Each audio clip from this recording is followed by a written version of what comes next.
रहीम अल्हम्दुलिल्लाह वस्सलातु वस्सलामु अला खैर खल्किल्लाह नबीना मुहम्मद व अला आलिहि व सहबिहि अजमईन।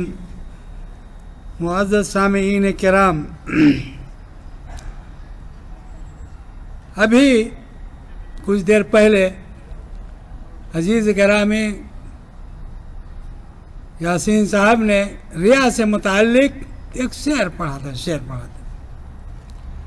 उसी के ताल्लुक से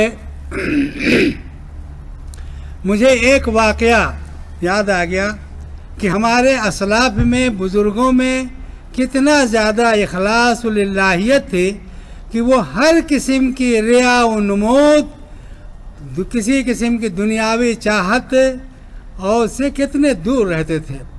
वो जो काम करते थे अल्लाह के लिए, वो खालिस अल्लाह के लिए होता था। उसके बरअक्स आज हमारी और आप सब की यह हालत है कि कोई भी काम करते हैं तो उसका जो है बदला इसी दुनिया में किसी न किसी सूरत में चाहते हैं। आइए वो वाक़या मैं आपके सामने रखता हूँ, उससे इबरत हासिल कीजिए और अपने हर काम में इखलास और लिल्लाहियत पैदा कीजिए।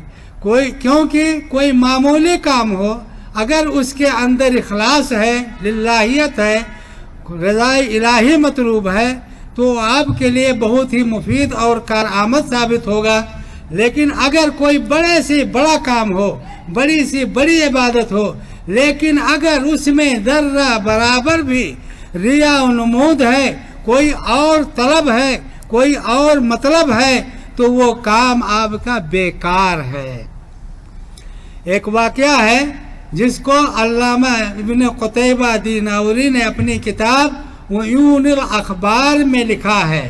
वो कहते हैं कि मसलमा बिन अब्दुल मलिक यूरोप में एक शहर का मुहासरा किए हुए थे, घेरा डाले हुए थे। उस शहर का जो है चारों तरफ से जो चार दीवारी थी इतनी मजबूत थी कि वो फतेह नहीं हो रहा था। बहुत वो सब जो है किला में महबूस हो गए, बंद हो गए थे और बहुत दिन गुजर गए, वो किला फतेह होने का नाम नहीं ले रहा था। और उस किला में घुसने, किला के हिसार जो है, सूर जो है इतनी ऊंची थी कि उसको फलांगना, दरवाज़ा इतने मजबूत थे कि उसको तोड़ना आसान नहीं था। उस किला के अंदर दाखिल होने का सिर्फ एक रास्ता था, वो एक सुरंग थी पानी निकलने का। तो मसलमा बिन अब्दुल मलिक ने अपनी फौज में को खिताब किया, लोगों से कहा कि कौन है जो इतनी कुर्बानी दे कि इस सुरंग से दाखिल होकर के जाए और उनसे नबर्द आजमा होते हुए किला जो है उसका जो है हिस्न का किला का दरवाज़ा खोल दे। कहते हैं कोई नहीं निकला, कोई नहीं तैयार हुआ।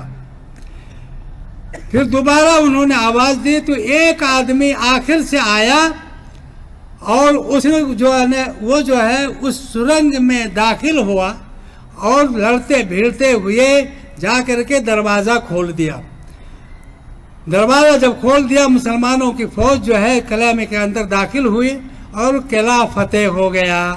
फतेह होने के बाद मसलमा बिन अब्दुल मलिक जो सिपाही सालार थे, वो कहते थे, और वो आदमी जो दाखिल हुआ था अपने चेहरे को ढांके हुए था, नकाब लगाए हुए था कि ताकि कोई उसको पहचान न सके कि कौन आदमी है। तो मसलमा बिन अब्दुल मलिक ने फतेह होने के बाद, किला फतेह होने के बाद ये कहा कि वो आदमी कहाँ है, वो आए।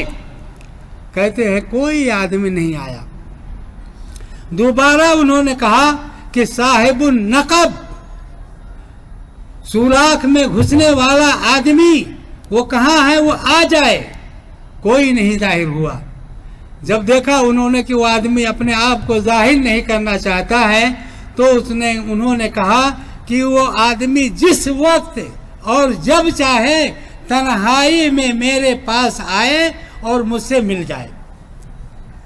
कहते हैं रात की तारीकी में एक आदमी लपेटे हुए कपड़ा चेहरे पर आया और उनके हारिस से दरबान से कहा कि मैं मसलमा सिपह सालार से मिलना चाहता हूँ। तो उसने कहा क्या तुम्हें साहिबुल नकब हो, सुराख में घुसने वाले? तो कहा मैं उसके बारे में बताऊंगा। ये नहीं कहा कि मैं हूँ, बल्कि ये कहा कि मैं उसके बारे में बताऊंगा। वो गए, दाखिल हुए, उसने जाकर के, हाँ हारिस ने उनके जाकर के मसलमा से कहा कि वो साहिबुल नकब आया है, सुराख से दाखिल होने वाला, वो आपसे मिलना चाहता है। फौरन उन्होंने कहा कि आ जाए। जब वहाँ गए तो कहा क्या तुम साहिबुल नकब हो? तो कहा कि मैं आपको इस शर्त पे साहिब नकब के बारे में बताऊंगा वो कि वो शर्त आप कबूल करें। उन्होंने कहा मुझे कबूल है। कहा पहली शर्त तो यह है कि मेरे बारे में तुम स्याही, अपने कागज को स्याह नहीं करोगे, मेरा नाम लिख करके या मेरे बारे में लिख करके खलीफा को नहीं भेजोगे। उन्होंने कहा ये मंजूर है। कहा दूसरी शर्त यह है कि मेरे लिए कोई इनाम नहीं रखोगे। कहा यह भी शर्त है। कहा तीसरी शर्त यह है कि मेरे नाम और पते के बारे में भी नहीं मालूम करोगे, साहिबुल नकब के नाम के बारे में भी तुम मालूमात नहीं हासिल करना चाहोगे। उन्होंने कहा कि चलो ये भी मंजूर है। तो कहा मैं साहिबुल नकब हूँ, और वहाँ से वो चले गए। न अपना नाम बताया, न पता बताया, न कोई इनाम लेने की ख्वाहिश जाहिर की, और न ये चाहा कि उसके बारे में खलीफा को लिखा जाए। ये मेरे दोस्तों ये लिल्लाहियत है, ये इखलास है। अल्लाह की रज़ामंदी उनको मकसूद थी, दुनिया की कोई और चीज़ मतलूब नहीं थी।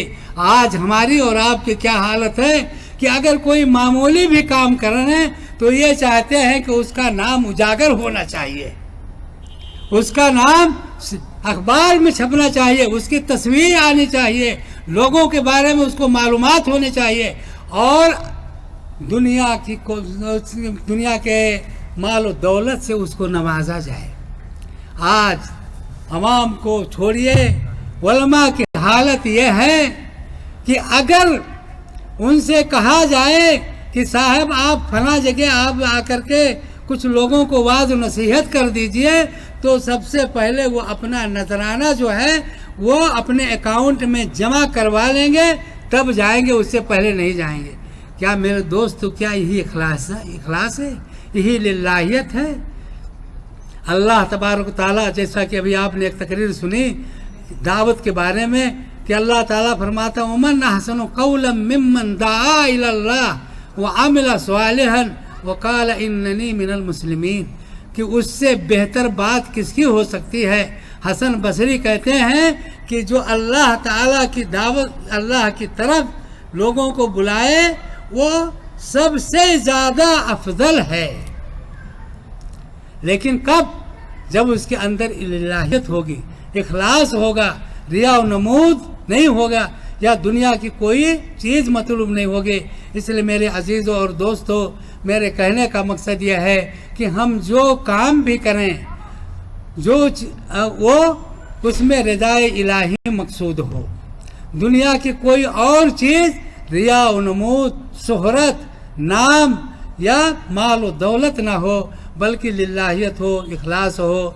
ये हमारे लिए इंशाअल्लाह दुनिया में भी अल्लाह तबारक ताला इज़्ज़त व मकाम देगा, और आखिरत में तो इसका बहुत ही बड़ा अजर सवाब हमको मिलेगा। अक़ूलु क़ौली हाज़ा व अस्तग़फ़िरुल्लाह ली व लकुम व लिसाइरिल मुस्लिमीन। अल्लाह रब्बुल आलमीन से दुआ है कि अल्लाह रब्बुल आलमीन हमारे और आने जाने को ये कबूल फरमाए, हमारा आना भी ये बाइस रहमत हो, अल्लाह तबारक ताला की रज़ामंदी हो, और जब हम यहाँ से जाएं तो जो हमने यहाँ कुछ सीखा है, सुना है, उस पर अमल करें और खालिस लिवजहिल्लाह अमल करें। अल्लाह रब्बुल आलमीन हमें और आपको इस किस्म की महफिलों में शरीक होने की तौफीक अता फरमाए, और वहाँ से जो सीखें उस पर अमल करने की भी तौफीक दे। अल्लाह रब्बुल आलमीन हमें और आपको अपना नेक और सालेह बंदा बनाए।